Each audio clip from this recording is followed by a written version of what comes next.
Okay, so I just got done reading a Yahoo Finance article, and when I tell you that this is the article that I've been waiting for, basically the title is Are You Rich or Just Upper Middle Class?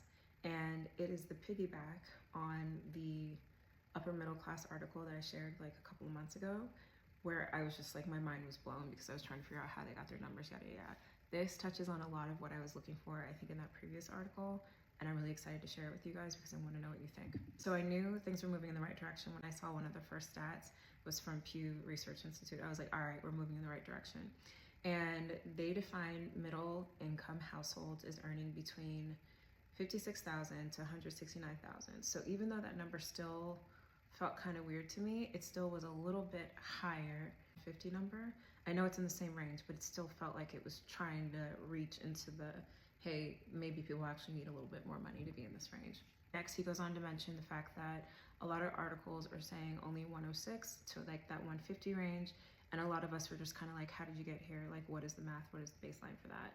It says that the income that you need to join the top 1% of earners in the US is at least $787,000 a year. So basically, you're earning almost $1 million a year. He goes on to say that the Federal Reserve is saying that the median net worth for US households is around $192,000 a year, while middle income households typically hover over $480,000. For upper middle class, the estimate ranges between $500,000 and $2 million, depending on the age, the assets that you have. Okay, so you're giving me all these stats, like what is considered rich? And according to the Federal Reserve's data, the top 10% of households have a net worth starting at 1.9 million, but the top 1% of households exceed $13 million. Okay? So I think the main takeaway that I had here was that wealth in the way that we know it, and in a lot of the comments that I saw, is that wealth isn't necessarily like how much that you're making or how much you own. It's about the freedom and the control that you have and long-term security to do what you want to do and have the lifestyle that you want to have. So anyway, I know I threw a lot of numbers out there, but it was really interesting just to hear and see what these different numbers look like.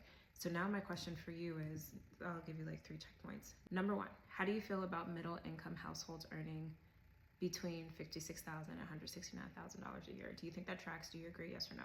Number 2, how do you feel about the median net worth being that most people have around $200,000 in savings? That's number 2.